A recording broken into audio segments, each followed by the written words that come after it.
Lucifer, Satan, the devil, three names spoken in fear in sermons and movies. Most people use them interchangeably, like they're just different nicknames for the same being. But if you dive into scripture, ancient languages, and history, you'll discover they are not the same. Each carries its own meaning, its own story, and its own role. And over the centuries, these figures merge into one of the most terrifying icons in human imagination. The name Lucifer means light bringer or morning star. It entered Christian tradition through a Latin translation of Isaiah 14, verse 12. That verse described the fall of a mighty king of Babylon, comparing him to the morning star that rises brightly, only to fade. At first, this had nothing to do with Satan. But later church fathers, like St. Jerome and St. Augustine, began connecting this verse with the idea of a proud angel cast out of heaven.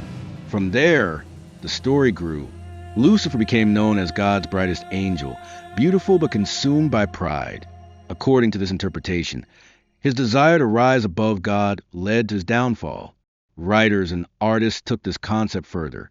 In John Milton's Paradise Lost, Lucifer was portrayed as a tragic rebel, brilliant, eloquent, and powerful, but ruined by arrogance.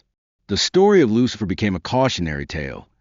Even the most radiant can fall when consumed by pride. Satan, however, is not the same figure. The word isn't a personal name. It's a title. In Hebrew, Hased means the adversary or the accuser. In the book of Job, Satan isn't a horned demon.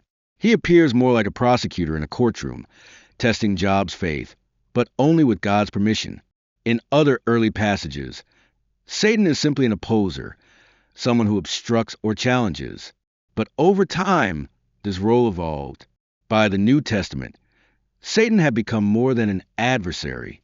He was seen as a deceiver, the tempter of Christ in the wilderness, the one leading rebellion against God. No longer just a title, Satan became the name of a cosmic enemy, the great antagonist of God's plan, and the embodiment of spiritual darkness. The devil is different still. The word comes from the Greek diabolos, meaning the slanderer or the one who divides. When Christianity spread to the Roman world, it encountered rival gods, myths, and folklore. Some of these figures were recast as evil. The horned god Pan, for example, became part of the imagery that shaped the devil's look. By the Middle Ages, the devil had taken on a terrifying form.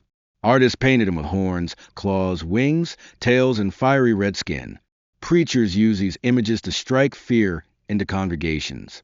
The devil became not only a theological idea, but also a cultural weapon, an icon of ultimate evil, warning people away from sin. Over time, this image grew stronger in art, theater, and eventually film, shaping the red, pitchfork-wielding devil that dominates pop culture today. So, why do people confuse Lucifer, Satan, and the devil? Because their stories slowly merged. Lucifer, the fallen angel of pride, was fused with Satan, the adversary of God. Satan, in turn, became known as the devil, the face of evil shaped by centuries of culture and fear. By the time of medieval Europe, the three had become one in the popular imagination, the same dark figure ruling hell, opposing God and deceiving mankind. But if you go back to the roots, you see something very different. Lucifer was originally a poetic symbol for downfall. Satan began as an adversary and tester. The devil was a cultural invention, pieced together from scripture, folklore, and imagination. Three separate figures, three different stories, woven together into one of the most powerful myths of all time. So the next time you hear the names Lucifer, Satan, and the devil, remember, they did not start as the same being.